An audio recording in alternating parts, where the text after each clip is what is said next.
Assalamualaikum warahmatullahi wabarakatuh. Perkenalkan, nama saya Willy Irianti dari kelas 12 MIPA. Di sini saya akan menjelaskan peran umat Islam pada masa penjajahan dan kemerdekaan. Yang pertama, ada perjuangan umat Islam pada masa penjajahan. A. Pangeran Diponegoro. Pangeran Diponegoro merupakan putra sulung dari Sultan Hamengkubuwono III yang merupakan raja ketiga di Kesultanan Yogyakarta. Dan juga seorang ibu yang bernama Raden Ajeng Mangkarawati yang merupakan keturunan Kiai Agung Prampelan. Pangeran Diponegoro lahir pada 11 November 1785 di Yogyakarta dengan nama Mustahar. Semasa kecilnya, Pangeran Diponegoro bernama Bendara Raden Mas Antawirya. Beliau dididik dan memperdalam soal ilmu keagamaan. Beliau sering mengasingkan diri di tempat-tempat yang jauh, bertapa, dan juga mengembara. Pemberontakannya terhadap keraton dimulai sejak kepemimpinan Sultan Hamengkubuwono V pada 1822.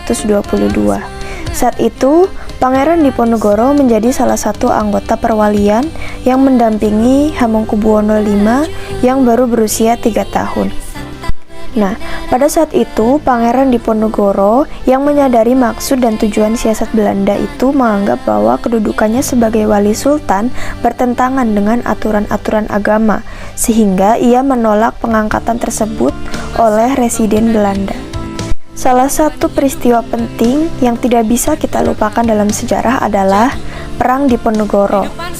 Perang Diponegoro berawal ketika pihak Belanda memasang patok di tanah milik Diponegoro di desa Tegalrejo. Beliau menganggap bahwa kelakuan Belanda itu tidak menghargai adat istiadat setempat dan juga sangat mengeksploitasi rakyat dengan pembebanan pajak. Sikap Diponegoro yang menentang Belanda secara terbuka mendapatkan simpati dan dukungan rakyat.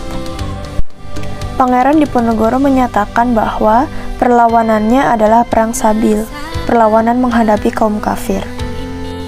Dalam pertempuran-pertempuran dari tahun 1825 sampai 1826, kemenangan ada di pihak Pangeran Diponegoro, karena yang satu, semangatnya perang pasukan Diponegoro yang masih tinggi.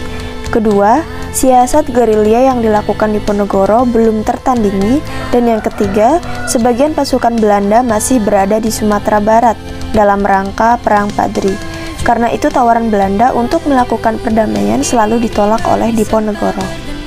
Nah, pihak Belanda yang melihat semakin kuatnya Diponegoro dan semakin meluasnya medan pertempuran, maka mereka menilai bahwa perlawanan Diponegoro sangat membahayakan kedudukan Belanda di Indonesia.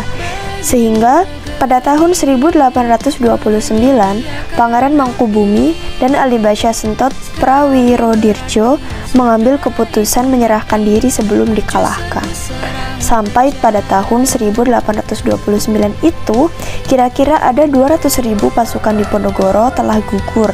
Karena kondisinya yang semakin terdesak dan melihat kedudukannya yang sudah tidak ada harapan lagi, maka Diponegoro bersedia untuk melakukan perundingan. Nah, pada saat perundingan tersebut, Pangeran Diponegoro ditangkap, kemudian dibawa ke Manado, dan pada tahun 1834 dipindahkan ke Makassar. Dan di sana beliau wafat pada tanggal 8 Januari 1855. Nah, makam beliau hingga kini menjadi tempat ziarah bangsa Indonesia.